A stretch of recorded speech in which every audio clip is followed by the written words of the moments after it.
안녕하세요, 김재련입니다. 오늘은 두 번째 시간 폭력 사건을 바라보는 관점에 대해서 이야기를 해보려고 합니다.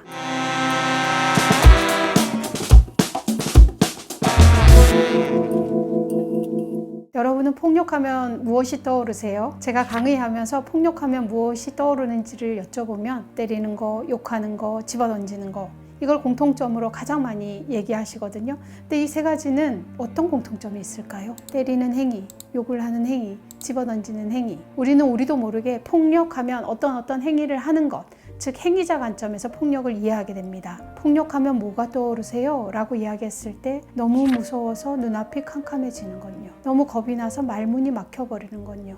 너무 두려워서 심장이 쪼그라들 것 같은 건요. 이렇게 얘기하시는 분은 거의 없어요.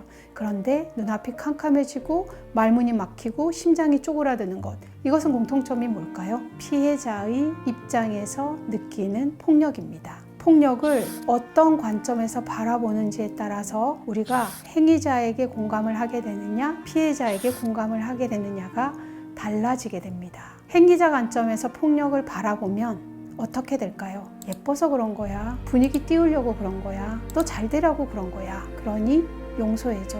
이번에는 넘어가죠. 라고 하게 됩니다. 조금 더 구체적으로 예를 들어 볼까요? 아빠가 아들이 제 시간에 집에 들어오지 않고 공부를 제대로 하지 않는다는 이유로 야구방망이로 아이를 체벌을 합니다. 아빠 입장에서는 폭력인가요? 아빠는 왜 야구방망이를 들었을까요? 아이 잘 되라고, 아이가 정신 차리도록 해서 제대로 공부하고 학교 다닐 수 있도록 하기 위해서 아이에게 야구방망이를 든 겁니다. 보통 우리가 이럴 때 사랑의 매다라고 표현을 하거든요. 사랑의 매라는 게 있을 수 있을까요? 아빠 입장에서는 사랑의 매였죠. 그런데 아이 입장에서는 어떨까요? 중학생인 아이 입장에서 아빠가 들고 있는 그 야구방망이는 사랑이 아닙니다. 그 야구방망이는 그 자체로 폭력인 거거든요.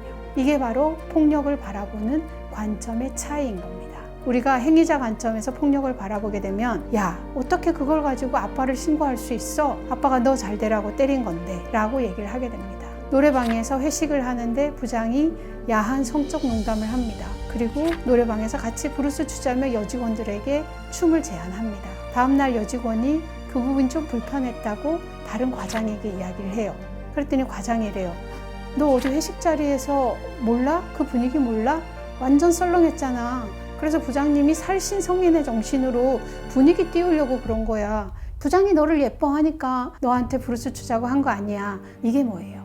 이게 바로 우리가 행위자 관점에서 폭력을 바라보는 거예요. 부장이 아무리 분위기를 띄우기 위해서 성적 농담을 했다 하더라도 갓 입사한 신입 직원 입장에서는 그런 성적 농담은 불편할 수밖에 없습니다. 이게 바로 폭력을 바라보는 관점입니다. 여러분은 폭력을 바라보는 관점이 어디에 서 계신가요? 직장 상사가 갓 들어온 신입 직원이 자기 이상형이에요. 그래서 그 신입 직원 집 앞에 가서 꽃다발을 들고 서 있습니다. 유행가 가사를 부르면서. 너무 낭만적이죠? 그런가요? 이것을 낭만적이라고 생각하면 여러분은 어느 관점에 서 있는 거예요? 행위자 관점에 서 있는 거예요. 아무리 자기 이상형이어서 꽃다발을 들고 서 있다 하더라도 피해자 입장에서는 그런 행위에 불편함을 느낄 수 있습니다. 왜? 직장 상사이기 때문에 더 그럴 수 있는 거거든요. 이게 바로 피해자 관점입니다. 여러분이 폭력을 바라볼 때 어떤 관점으로 바라보는지에 따라서 피해자에게 공감할 수도 있고 가해자에게도 공감할 수 있습니다. 가해자에게 공감을 하게 되면 피해자를 야박한 사람으로 생각하게 됩니다. 예뻐서 그런 건데 대충 사과받고 넘어가지. 너무 야박하네. 이거 신고하는 바람에 잘 나가던 부장 모가지 잘리게 생겼는데, 그리고 이 일 때문에 집에서 이혼하게 생겼는데, 저렇게 미안하다고 하는데 합의도 안 해주고, 너무 야멸찬데 저렇게 예민해가지고 어떻게 직장 생활을 할 수 있겠어? 이게 바로 폭력을 행위자 관점에서 바라보기 때문에 피해자에게 공감하지 못하고 가해자에게 공감하는 것이거든요.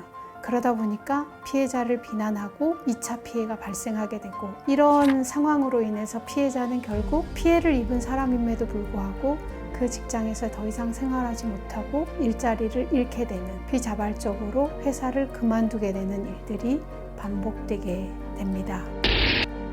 여러분은 어디에 서 계신가요?